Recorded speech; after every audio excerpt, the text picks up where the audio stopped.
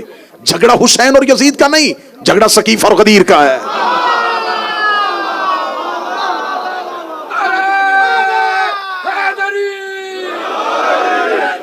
لڑائی یزید اور حسین کی نہیں ہے،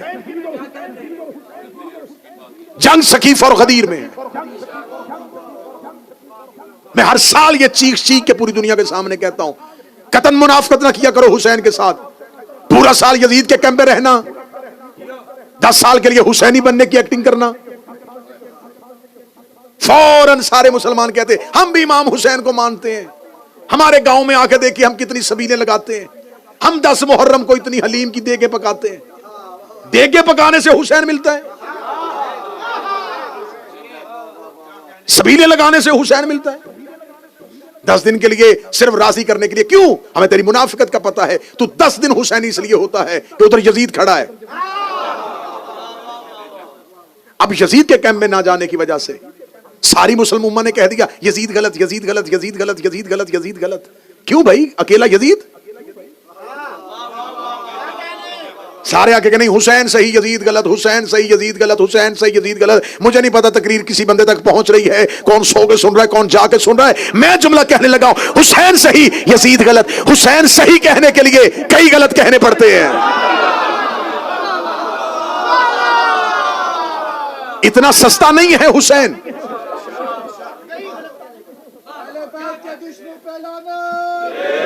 آپ کیسے کہہ سکتے ہیں کہ صرف یزید تھا؟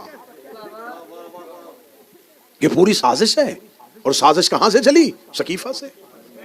امامت کہاں سے چلی؟ غدیر سے۔ اس کا مطلب ہے لڑائی حسین اور یزید کی نہیں ہے، غدیر اور سقیفہ کی ہے۔ آج بھی مسلمانوں میں 2 ہی فرقے ہیں، یہ غدیری فرقہ یا سقیفائی فرقہ۔ یا تو آپ سقیفہ کے فالوور ہیں یا آپ غدیر کو فالو کر رہے ہیں۔ کوئی تیسرا راستہ نبی نے چھوڑا ہی نہیں ہے، یا غدیر یا سقیفہ، یا خلافت یا امامت۔ قرآن میں 2 ہی صورتیں، یا مومنون یا منافقون۔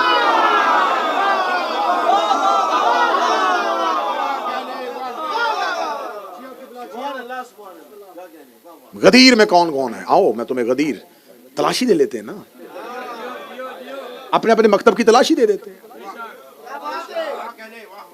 بھائی نبی کے خاندان کے قاتل ڈھونڈنے ہیں نا، تو آؤ اپنا اپنا مکتب کھولو، تلاشی دو۔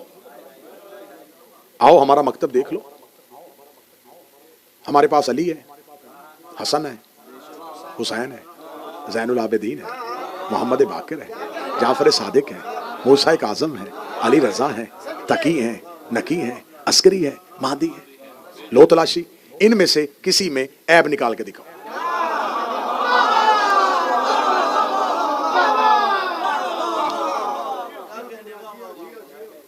آؤ ہم جن کو مانتے ہیں ان میں فاطمہ بنت اسد ہے، خدیجہ بنت خویلد ہے، فاطمہ بنت محمد ہے، زینب بنت علی ہے۔ آؤ عیب نکال کے دکھاؤ۔ دی ہے نا تلاشی؟ دی ہے نا؟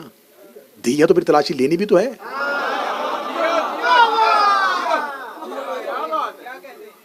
آئیں آپ کے پاس خلافت، دیں تلاشی۔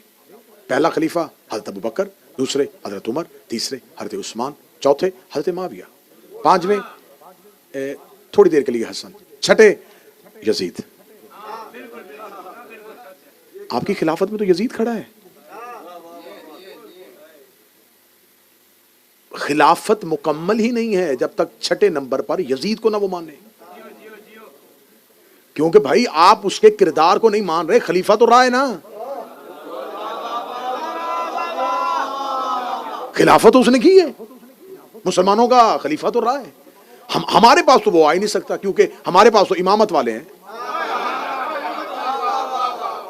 آپ نے خلافت والی تعداد پوری کرنی ہے تو آپ کو یزید رکھنا پڑے گا، کیونکہ وہ خلیفہ مسلمانوں کا رہا ہے۔ آپ کہتے جی اس کا کردار بڑا گندا تھا لیکن وہ خلیفہ رہا ہے، تو یہی بات تو ہم کہہ رہے ہیں کہ کردار ٹھیک نہیں تھے اور خلیفہ رہے ہیں۔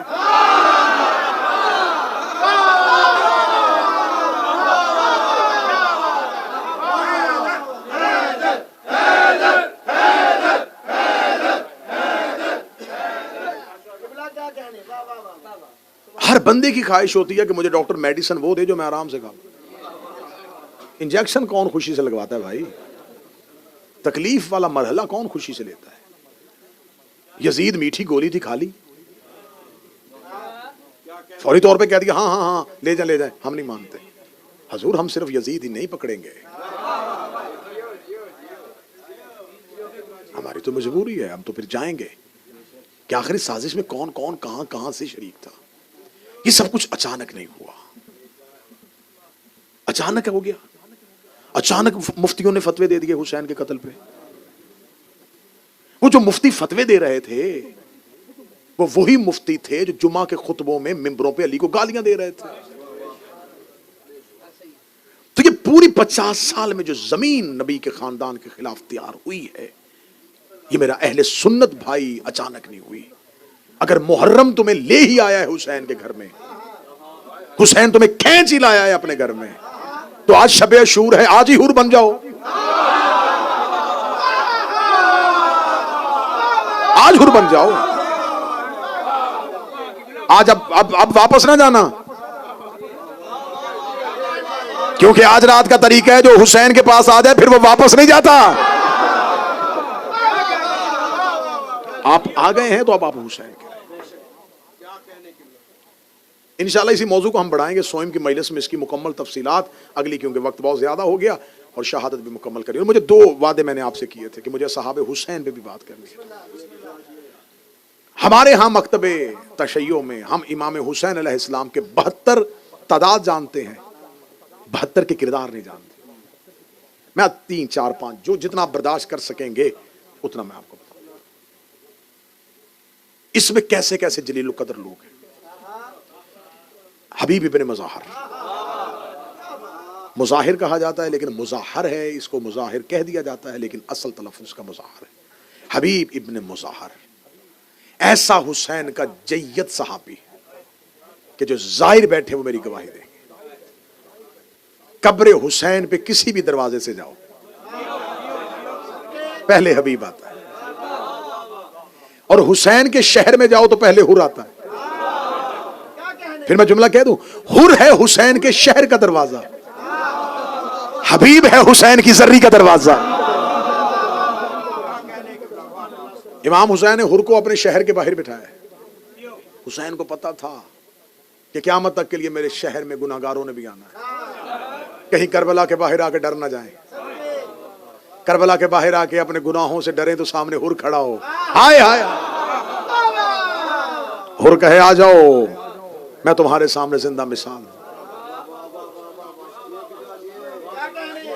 دروازہ حسین کے شہر کا دروازہ حر، حسین کی زری کا دروازہ حبیب۔ کیا تھا اس میں جو حسین نے اس کی قبر اپنی قبر کے ساتھ بنوائی ہے؟ امام حسین علیہ السلام نے جناب حبیب کو ایک خط لکھا تھا، اس خط میں حبیب کو سلام کیا تھا، رجل فقی کہہ کے، اے مرد فقی تم پر میرا سلام۔ اور میں بچوں کو سمجھانے کے لیے کہہ دوں، جناب حبیب رسول کے صحابی تھے۔ امام حسین اور امام حسن علیہ السلام کا بچپن تھا، ان کے باپ مظاہر نے نبی کا کھانا کیا کہ آپ نے یا رسول اللہ کل میرے گھر کھانا کھانا۔ رسالت مآب نے فرمایا مظاہر اکیلا نہیں آؤں گا، بیٹوں کو ساتھ لے کے آؤں۔ رسالت مآب جب اگلے دن حسن اور حسین کو لے کے مظاہر کے گھر کی طرف چلے تو مظاہر کا یہی بیٹا حبیب اپنے مکان کی چھت پہ تھا۔ یہ مہمانوں کا رستہ دیکھ رہا تھا کہ آج رسول نے ہمارے گھر آنا ہے، یا چھت سے گر کے حبیب مر گئے۔ تاریخ پڑھ رہا ہوں، حبیب مر گئے، باپ نے لاش کمرے میں رکھ کے بند کر دیا دروازہ۔ رسالت مآب آئے، دسترخوان لگا دیا، حسن اور حسین ساتھ۔ جو ہی حسن اور حسین دائیں حسن بیٹھ گئے، بائیں حسین بیٹھ گئے، امام حسین نے نانا کا بازو کھلا کے، نانا اس کا بیٹا حبیب کہاں ہے؟ رسول اللہ فرمایا مظاہر میرا حسین پوچھ رہا ہے تیرا بیٹا حبیب کہاں ہے، کیونکہ وہ حسین سے بڑی دوستی رکھتا ہے۔ مظاہر کی آنکھوں میں آنسو آ گئے، کہنے لگے یا رسول اللہ بتانا نہیں چاہتا تھا کہ کہیں آپ میرے گھر کا کھانا نہ چھوڑ دیں، تھوڑی دیر پہلے مکان کی چھت سے گرا، اس کا انتقال ہو گیا۔ موت کی خبر سنی حبیب کی، حسین تڑپ کے اٹھے، کہاں ہے حبیب؟ مظاہر آگے آگے چلا، پیچھے حسین چلے، کمرے میں جا کے چادر ہٹائی، حسین نے حبیب کا دیکھا چہرہ، حبیب تو نے ہمارا انتظار ہی نہیں کیا؟ نانا مجھے حبیب زندہ چاہیے۔ رسول نے دعا کے ہاتھ بلند کیے، حبیب اٹھ کے بیٹھ گیا۔ کتابیں کہتی ہیں کہ حبیب مدینہ کی گلیوں میں حسین کے پیچھے پیچھے رہتے تھے، اور یہ کیا کام کرتے تھے؟ مولا حسین کے پاؤں کے نیچے سے مٹی اٹھا کے چوما کرتے تھے۔ رسالت مآب نے جناب حبیب کو گود میں بٹھا کے کہا تھا میرے اللہ یہ جیسے میرے حسین کو حبیب رکھتا ہے میں چاہتا ہوں تو اسے ایسے ہی اپنا دوست رکھ۔ امام حسین نے آخری وقت میں خط لکھ کے حبیب کو کوفہ سے بلایا۔ صحابی پیغمبر بھی ہے، رسول کی صحبت میں بھی ہے۔ مرد فقیہ والی بات شاید میں نے پہلے کبھی کی تھی، کروں گا تو زیادہ وقت گزر جائے گا، مجھے 2-4 صحابہ بات کرنی ہے۔ اس حبیب کو یہ اس کا ہے کہ حسین کی محبت، حسین کا عشق، اور خط لکھ کے امام حسین نے بلا لیا۔ جناب جون، اس کو بعض لوگ سمجھتے ہیں کہ یہ امام حسین علیہ السلام کا غلام تھا، امام حسین کا غلام نہیں، یہ جناب فضل ابن عباس ابن عبد المطلب کا غلام تھا۔ رسول کے چچا حضرت عباس، ان کے بیٹے تھے فضل، ایک عبداللہ ابن عباس ہیں، ان کے بھائی فضل، یہ فضل کا غلام تھا۔ جناب فضل خرید کے لائے تھے جون کو، مولا امیر المومنین نے جناب فضل سے 150 اشرفی میں خرید لیا اور خرید کے ابو ذر کو تحفہ دے دیا۔ ابو ذر جون کی تربیت کر، پھر جناب جون حضرت ابو ذر کے ساتھ رہے۔ جب حضرت ابو ذر کو محبت علی میں وطن چھوڑنا پڑا تو جون ساتھ گیا تھا۔ جب 32 ہجری میں حضرت ابو ذر کی شہادت ہو گئی، روتا ہوا جون مدینے آ گیا، یا امیر المومنین آپ نے جس کا غلام بنایا تھا وہ میرا آقا چلا گیا۔ علی نے فرمایا پھر تو آزاد ہے؟ اس نے کہا اب میں آزاد نہیں ہونا چاہتا، میں اب غلامی ہی میں رہنا چاہتا ہوں۔ امیر المومنین نے فرمایا ٹھیک ہے، پھر آج کے بعد تو میرے حسین کا غلام ہے۔ یہ جون ہے جس نے کربلا میں امام حسین علیہ السلام سے جب وقت رخصت چاہی تو حسین سے کہا کہ مجھے اجازت دی دیے۔ حسین نے کہا نہیں جون تو مجھے بڑا پیارا ہے۔ جناب جون سے کہا نا تو مجھے بڑا پیارا ہے، جون دور جا کر ریت پہ بیٹھ کے رونا شروع کر دیا۔ حسین نے جون کو روتے دیکھا، حسین نے کہا جون کیوں رو رہا ہے؟ کہنے لگا مجھے پتا ہے میں غلام ہوں، میں حبشی ہوں، میرا خون اس قابل نہیں ہے۔ حسین نے جون کو یوں سینے سے لگایا، جون ایسی باتیں کیوں کرتا ہے؟ جا جون حسین تمہیں ودا کرتا ہے۔ یہ واحد وہ شہید ہے جس کی لاش پر حسین آئے اور اس کے سینے سے خون لے کے حسین نے اپنی داڑھی پہ لگایا۔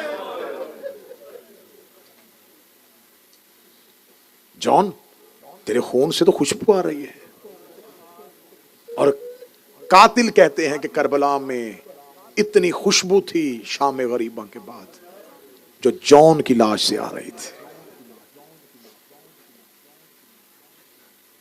ایک صحابی ہے وہاب ابن کلبی، نصرانی تھا، اپنی ماں اور اپنی بیوی کے ساتھ مسلمان ہوا، حسین کے ہاتھ میں کلمہ پڑھا اس نے۔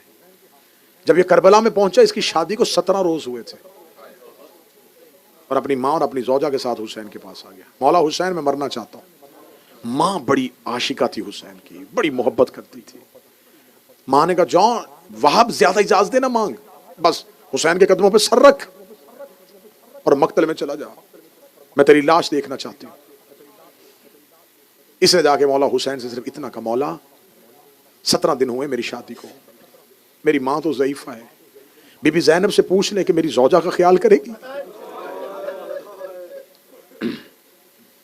علی کی بیٹی کی آواز آئی، وہاب نہ گھبرا، تیری امانت میرے حوالے ہے۔ وہاب میدان میں گیا، بڑی جان ساری کے ساتھ لڑ رہا تھا واحد قلبی، جب اس کی زوجہ، اس کی بیوی خیمے کی چوب لے کے نکل آئی ہے اور اپنے شوہر کے ساتھ مل کے لشکر میں گئی۔ لڑنے کے لیے. کربلا میں جہاں حسین کے اصحاب شہید ہوئے وہاں ایک خاتون شہید ہوئی ہے جو وہب کی بیوی ہے. اس کے سر پہ تلوار لگی ہے اور شوہر کے ساتھ شہید ہوئی ہے. کربلا میں ایک صحابی ایک حسین کے ناصر کی زوجہ بھی شہید ہوئی ہے, وہ وہب کلبی کی زوجہ تھی. اور ماں کا کلیجہ کیا تھا؟ جب قاتل نے وہب کا سر تلوار کی نوک پہ رکھا, اس نے گھوڑے کو دوڑایا, گھوڑے کو دوڑا کے اس نے خیام کی طرف یوں سر کو پھینکا.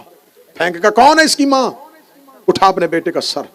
ماں دوڑتی ہوئی خیمے سے باہر آئی, وہب کا سر اٹھایا, چوما, لشکر یزید پہ واپس بھیج کر دی جو حسین کو صدقہ کر دے ہم واپس نہیں لیتے.